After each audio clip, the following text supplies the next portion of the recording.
है आपका स्वागत है। मैं विवेक बिंद्रा, मोटिवेशन स्पीकर और बिजनेस ट्रेनर। आज की चर्चा महाराणा प्रताप पे। कमेंट बॉक्स में बहुत आपने रिक्वेस्ट किया था, कौन है महाराणा प्रताप? 7.5 फुट के कुंभलगढ़ में जन्म लिए मेवाड़ी राजा, राजस्थान के शक्तिशाली राजपूत। वो जब पूरा अकबर भारत को जीत चुका था, तब अकेले मेवाड़ में ये खड़े हुए अकबर के खिलाफ। अकबर को देखिए, अकबर कभी जीता नहीं, राणा कभी हारे नहीं। कौन थे महाराणा प्रताप? जब हल्दी घाटी का युद्ध हुआ था, 80,000 की सेना थी अकबर की, 15,000 की सेना थी महाराणा प्रताप की। ध्यान दीजिएगा, वो 80,000, ये 15,000। राणा बोलते थे एक आदमी 5 को खत्म करेगा। ध्यान दीजिए, अकबर की सेना में दम था। कम ऑन, अकबर की सेना में दम था, राणा के सीने में दम था। राणा कभी हारे नहीं, अकबर कभी जीता नहीं। शुरू से शुरू करते हैं। 9 मई 1540 को इनका जन्म हुआ कुंभलगढ़ में। महाराणा उदय सिंह और माता जयवंती बाई। माता जयवंती बाई इनकी न केवल मां थी, बल्कि इनकी पहली गुरु भी थी। बचपन से इनमें लीडरशिप क्वालिटी इतनी ज्यादा थी कि खेल खेल में ये बच्चों के लीडर बन जाते थे, उनकी टीम बना देते थे, उनके रोल, उनके गोल डिसाइड कर देते थे। और उसी समय अस्त्र शस्त्र, पूरी आर्मी की, मिलिट्री आर्मी की पूरी ट्रेनिंग ले ली इन्होंने। परिवार में कई लोग थे। सिसोदिया वंश में बप्पा रावल, राणा हमीर, राणा सांगा, राणा प्रताप, लेकिन महाराणा केवल राणा प्रताप को बोला गया। देखिए, महाराणा उदय सिंह की दूसरी पत्नियां भी थी। उनमें से एक थी महारानी धीरबाई, जो चाहती थी कि उनका पुत्र जगमाल राजा बन जाए मेवाड़ का, और बाकी पत्नियां चाहती थी कि उनके बच्चे राजा बन जाए। यह था परिवार में टूट फूट। अकबर बहुत तेज था, वो जानता था कि बड़ा आसान तरीका है, इन्हीं राजपूतों को आपस में लड़वा दो, कुछ को अपने साथ ले लो, बाकियों को खत्म करना आसान हो जाएगा। वही हुआ, राजपूतों में आपस में लड़ाई हो गई। जब जब घर टूटेगा, तब तब पड़ोसी आके लूटेगा। यही हुआ, हर बार ऐसा होता आया है। ये पहली बार तो हुआ नहीं है। 326 बीसी के अंदर जब सिकंदर भारत आया था, तो महाराजा आम्बी ने पोरस को धोखा देके उनसे संधि कर ली। पोरस हार गए। मोहम्मद गौरी कभी पृथ्वीराज चौहान को ना हरा पाते, जयचंद उनके साथ मिल गया, इसीलिए पृथ्वीराज चौहान हार गए। ब्रिटिशर भी हमारे देश में क्या कर लेते, वो तो ग्वालियर के सिंधिया, इंदौर के होलकर, हैदराबाद के निजाम और पटियाला के राजा 1857 में इन्होंने धोखा दे दिया, इसलिए हमारा देश मार खा गया था। और इसी तरह मुगल भी महाराणा प्रताप को कभी हरा नहीं पाते। वो तो जब परिवार टूटेगा, तब तब पड़ोसी आके लूटेगा।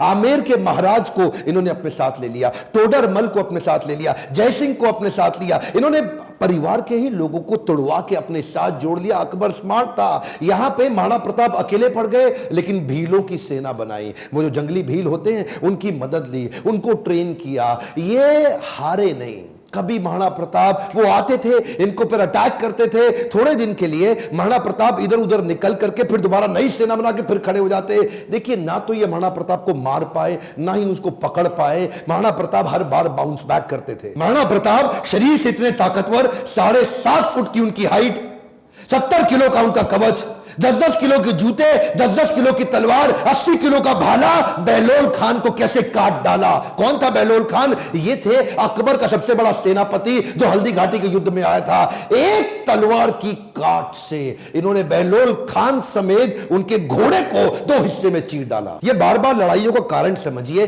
पॉलिटिकली और जियोग्राफिकली मेवाड़ अकबर के लिए दिल्ली से बहुत महत्वपूर्ण था। गंगा मार्ग के व्यापार मार्ग को यह पश्चिमी तट के साथ जोड़ता था। जियोग्राफिकली अगर वेस्टर्न हेमिस्फीयर से कुछ भी इंपोर्ट करना है, कुछ भी एक्सपोर्ट करना है, टेरिटरी से कोई सपोर्ट लेना है बाहर से भारत के, तो अकबर को मेवाड़ पार करना पड़ता था। मेवाड़ ऐसी किरकिरी बन गया, और ये मेवाड़ को जीत नहीं पा रहे, क्योंकि वहां पूरा भारत तो मान जाता था, और वहां महाराणा प्रताप अकड़ के खड़े थे। क्या है, एक्चुअली अकबर बहुत बड़ा था, और महाराणा प्रताप सेना के मामले में बहुत छोटे थे। लेकिन महाराणा प्रताप का वैराग्य जबरदस्त था। ये बाकी राजाओं की तरह भोग विलास, इंद्रिय तृप्ति इसमें नहीं थे।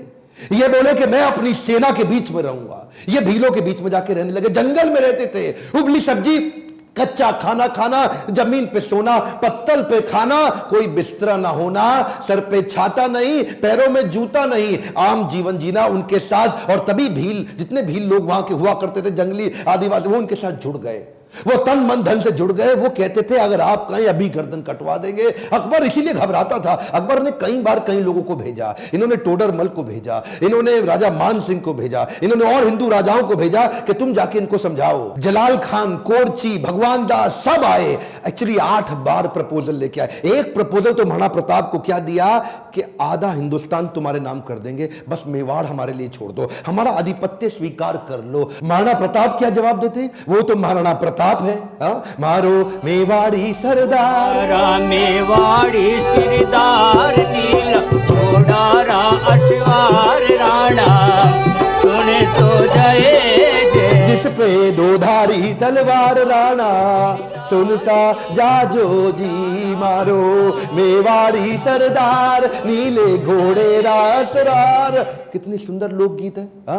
इतने सुंदर, आज भी इनको भगवान मानते। मारो मेवाड़ी सरदार। और ये तो क्या, अब्राहम लिंकन की माँ ने उनको एक बार कहा कि बेटा तुम हिंदुस्तान जा रहे हो? बोला हाँ मैं हिंदुस्तान जा रहा हूं, एक काम करना मेरे लिए वहां से कुछ लाते आना। क्या चाहती हो माँ? बेटा मैं चाहती हूं कि हल्दी घाटी से थोड़ी मिट्टी लेकर के आना।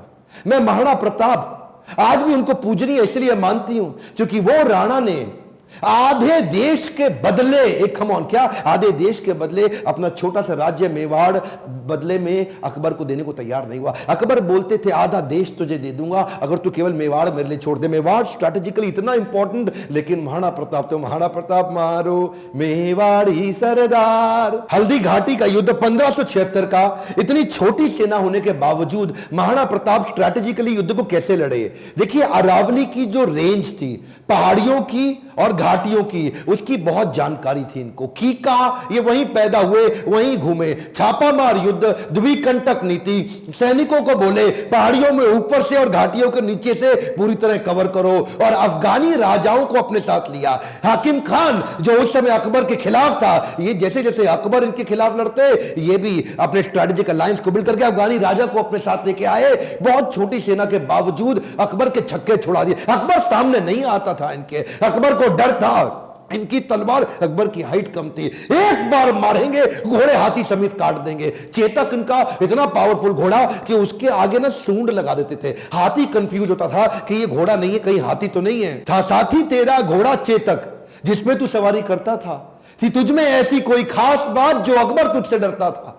ये जो चेतक घोड़ा था, नीले रंग का अफगानी घोड़ा, ये एकमात्र ऐसा घोड़ा है जिसके ऊपर कई कविताएं बन चुकी हैं आज तक देश में। चेतक, इसको अपने पुत्र से ज्यादा प्रेम करते थे महाराणा प्रताप। वो युद्ध के दौरान उन दिनों हाथी की सूंड के आगे तलवारें लगी होती थी। जब ये छलांग मार के अपने घोड़े के साथ जा रहे थे तो उस तलवार से एक पांव चेतक का कट गया। युद्ध के दौरान जब महाराणा प्रताप अकेले फंसे थे ना, तो यही वो चेतक था जो इनको भगा के एक कटी टांग से 28 फीट का गहरा नाला टाप के चला गया। अपने राजा को पहले उसने बचाया और उस छलांग के कारण अपने प्राण त्याग दिए। और केवल चेतक ही नहीं, महाराणा प्रताप के पास एक हाथी भी था जिसका नाम था राम प्रसाद। राम प्रसाद की अहम भूमिका थी हल्दी घाटी के युद्ध में। इस रेख राम प्रसाद हाथी ने कम से कम 8 हाथी अकबर के खत्म कर दिए और कई घोड़े मार दिए। राम प्रसाद के आगे जो तलवार लगी थी वो बड़ी खूंखार थी। अकबर का पूरा फोकस था कि राम प्रसाद को किसी तरह अपने साथ ले जाऊं। अकबर ने 12 हाथियों का चक्रव्यूह बनाया और जो राणा प्रताप का राम प्रसाद हाथी, उसको कंट्रोल किया महावतों की मदद से और उसको किसी तरह अपने साथ ले गए बंदी बना के। ये राम प्रसाद, इस हाथी का बाद में नाम बदल के अकबर ने पीर रख दिया। और ये पीर हाथी, इसको 28 दिन तक अकबर बोलते रहे सब कुछ खिलाओ सब कुछ पिलाओ। राम प्रसाद ने सब खाना बंद कर दिया, अन्न जल का त्याग कर दिया। अपने राणा प्रताप से बिछड़ने के दुख में वो ना कुछ खाया ना कुछ पिया। 28 दिन के बाद वो राम प्रसाद हाथी जो कमजोरी के कारण इसने अपना शरीर त्याग दिया। क्या बोला अकबर? अकबर बोला जिस महाराणा प्रताप के हाथी ने मेरे आगे सर नहीं झुकाया, मैं उस महाराणा प्रताप का सर कैसे झुकवा दूंगा। 1580 में अकबर ने फिर ट्राई किया। इस बार अपने अब्दुल रहीम खान खाना, जो उनका सबसे शक्तिशाली सूबेदार, उसको सूबेदार नियुक्त किया इस बार अजमेर में। और क्या बोले, मैं तुम्हें जिम्मेदारी देता हूं कि तुम इस बार मेवाड़ को किसी तरह जीत के मुझे ला दो, मुंह मांगा इनाम दूंगा अगर महाराणा प्रताप को पकड़ लाए। इधर कुंवर अमर सिंह जो कि सेनापति थे महाराणा प्रताप के, उन्होंने अब्दुल रहीम खान खाना को कंफ्यूज करने के लिए शेरगढ़ के पास एक अटैक किया। अब्दुल रहीम खान खाना का जैसे ही ध्यान भटका, कुंवर अमर सिंह उधर उनकी बेगम सहित उनके परिवार को बंदी बना के ले आया, उनकी बहू बेटियों को ले आया। पर जैसे ही महाराणा प्रताप को बात पता चली, उनको बड़ी आत्मग्लानि हुई, बहुत बुरा महसूस हुआ। आज भी यह बात सब जानते हैं कि महाराणा प्रताप स्त्रियों की बहुत सम्मान किया करते थे। अब्दुल रहीम खान खाना की पत्नी, उनकी बेटी, उनकी बहू, उनके बच्चों, सबको पूरे सम्मान के साथ कहा वापस छोड़ के आओ, वापस लेके आओ, युद्ध जंगे मैदान में करेंगे, औरतों को नहीं, औरतों की इज्जत पूरी इज्जत से वापस करेंगे। हल्दी घाटी का युद्ध इतना खौफनाक था कि 300 साल के बाद भी आज वो हल्दी वाली मिट्टी, उससे खून निकलता था। आज भी तलवारों के जत्थे मिट्टी के नीचे से निकलते थे। इतना खौफ कि युद्ध के बाद भी सिक्का, करेंसी, मुद्रा अभी भी महाराणा प्रताप के नाम की चलती थी, अकबर के नाम की करेंसी तक नहीं चल पाई। अकबर इतना घबराता था उसके नाम से कि कहता था रात को सोने से पहले कोई महाराणा प्रताप का नाम मत लेना मेरे आगे। महाराणा प्रताप का नाम लो है तो रात को सपने में आकर के मेरे को डराएगा। महाराणा प्रताप का खौफ इतना ज्यादा। एक बार की बात थी, एक अफवाह उड़ गई कि महाराणा प्रताप जो है ना, वो अपनी हार स्वीकार कर रहे हैं और अकबर का आधिपत्य स्वीकार करने को वापस आ गए हैं। तो उन दिनों अकबर के राज्य के अंदर जो बीकानेर के राजा हुआ करते थे, पृथ्वीराज राठौड़, इन्होंने राठौड़ को बुलाया। देखो पृथ्वीराज, क्या खबर आई है, महाराणा प्रताप आने को तैयार है। अब उन्होंने हार स्वीकार कर लिया। पृथ्वीराज राठौड़ माने नहीं, उन्होंने चिट्ठी लिख दी। पृथ्वीराज राठौड़ ने तुरंत महाराणा प्रताप को एक पत्र लिखा और पत्र में लिखा कि मुझे विश्वास नहीं हो रहा यह बात सुन के कि क्या अब जंगल का शेर सियारों के साथ रहेगा, क्या सूर्य अब बादलों के पीछे छुप जाएगा, क्या चातक अब धरती का पानी पिएगा, क्या हाथी अब कुत्ते के जैसा जीवन बिताएगा, क्या तलवारें अब मयान के अंदर चली जाएंगी, राजपूतानी अब विधवा हो जाएगी। आपकी सौगंध, ये बात सुन के मेरा दिल कांप उठा है, मेरी मूछें तनी हुई नीचे चली गई हैं। कृपया आप ही बताएं ये बात कहां तक सही है। पृथ्वीराज राठौड़ का पत्र पढ़ते ही महाराणा प्रताप की आंखों में क्रोध से लाल हो उठी। महाराणा प्रताप कहने लगे, बादलों में वो क्षमता कहां है जो सूर्य को रोक सके, शेर की मार सह सके, ऐसे सियार ने कभी जन्म नहीं लिया। धरती का पीने के लिए पानी चातक की चोंच बनी ही नहीं है और कुत्तों की तरह जीवन जीने वाले हाथी की बात आज तक हमने सुनी ही नहीं। महाराणा प्रताप बोले, भूखा प्यासा रह के भी मेवाड़ की रक्षा करूंगा, अपने प्राण जाने दूंगा पर मेवाड़ नहीं जाने दूंगा। बहरहाल इसी दौरान अकबर को समझ आ गया महाराणा प्रताप को मैं हरा नहीं सकता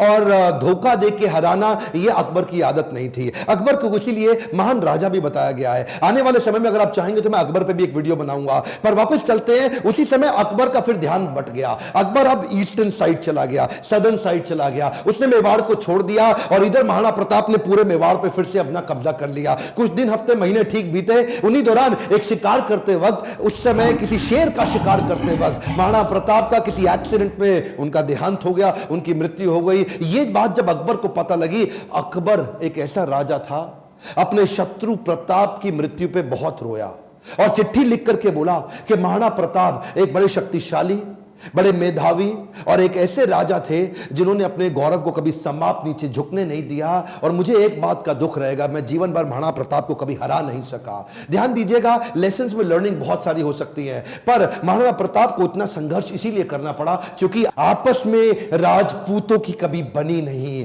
ध्यान दीजिएगा, जब जब घर टूटेगा आपका पड़ोसी आपको लूटेगा। सिंपल सी बात है साहब, जब जब भारत बटा है तब तब भारत टूटा है। वैसे तो अब इस समय इलेक्शन आने वाले हैं, मेरा फोकस पॉलिटिक्स पे नहीं है, आपकी ग्रोथ और डेवलपमेंट पे है, पर फिर भी ये आप किसी तरह आरक्षण से, जाति से, धर्म से अगर ऊपर उठ सकते हैं, क्या आप हेल्थ की, एजुकेशन की, ग्रोथ की, इकोनॉमी की, नेशनलिज्म की बात करते हैं? अगर नेशनलिज्म बिल्ड होगा, अगर पूरे देश का फायदा होगा तो खुशहाली सबके यहां आएगी। देखिए ध्यान दीजिए, अगर देश में खुशहाली आएगी तो फायदा पूरे देश का होगा, 1, 2, 4, 8 का नहीं होगा। मैं आपको एक रिक्वेस्ट करूं, बाकी सब ठीक है, लेकिन महाराणा प्रताप के इस वीडियो को, जो कि हमारे कोर्स कैरिकुलम में पढ़ाया नहीं जा रहा, इनके बारे में एजुकेशन सिस्टम में बताया नहीं जा रहा, क्या आप इनका वीडियो पूरे देश में फैलाना चाहेंगे? राष्ट्र हित में आप इस वीडियो को व्हाट्सएप ग्रुप में डालिए, let people know and understand about Maharana Pratap. Akbar कभी जीता नहीं, प्रताप कभी हारे नहीं। अकबर की सेना में दम था, प्रताप के सीने में दम था। मेरे साथ जुड़े रहने के लिए, चैनल को सब्सक्राइब करके वीडियो को लाइक और शेयर करने के लिए